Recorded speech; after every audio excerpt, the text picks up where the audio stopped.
I've chosen to talk about children who gets abused in their home.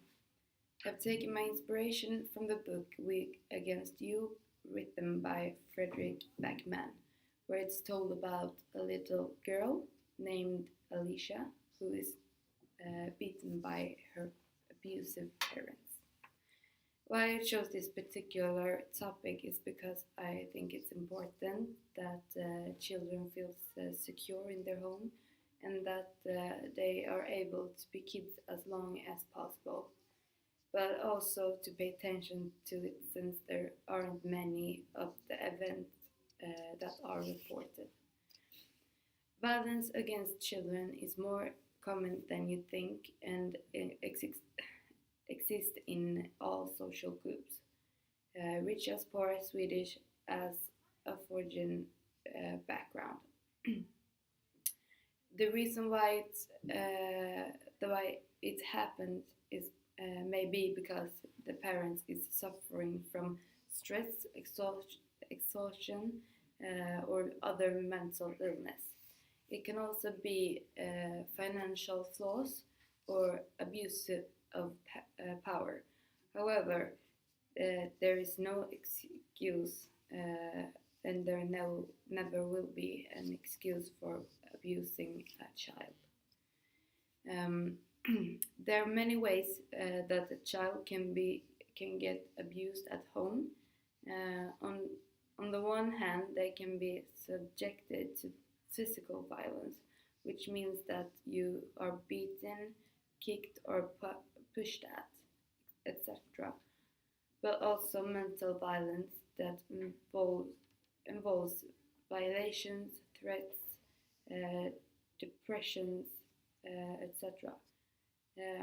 They can also be exposed to sexual abuse, which is even more difficult to detect, as it doesn't have to be seen on the child that it has been exposed. One can also, as a parent, not take responsibility for their child's needs, which, for example, do not provide it with food, clothing, or healthcare. In 1979, corporal punishment of children was banned in Sweden. Despite this and many other laws for children's well-being and rights, many children are still badly treated. According to statistics from Crime Prevention Council in 2016, 23,700 abuse crimes against children aged 0 to 17 years old were reported. 4,300 of these were children aged 0 to 6 years old. This equals 27% of all registered crimes. This is too many, but you should also be aware of that the unrecorded number is bigger and the real number is higher. According to Save the Children, there is it's children between 0 to 9 years old who are most exposed, but also the most difficult to discover. These children find it difficult to express themselves because they don't know what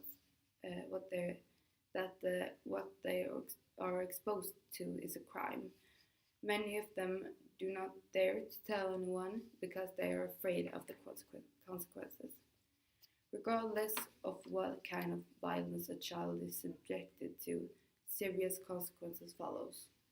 The child's self-esteem and security are damaged and often suffering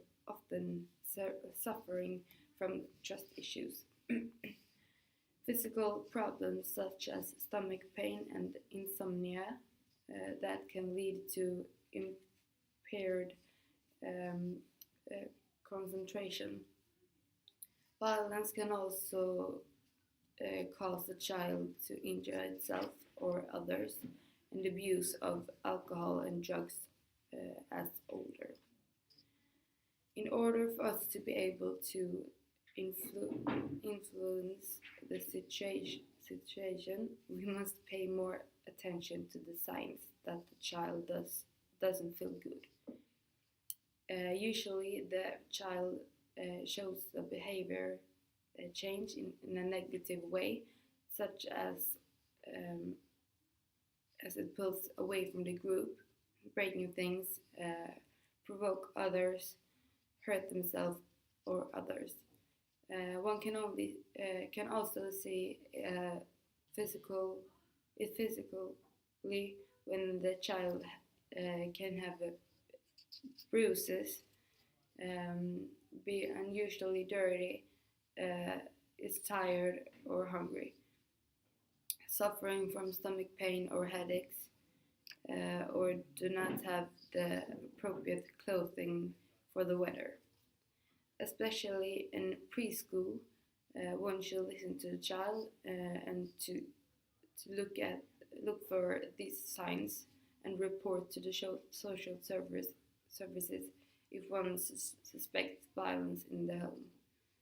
Finally, I would like take to state that all children doesn't actually feel safe at home, and that we must pay attention to this so more children can feel secure and be children as long as possible.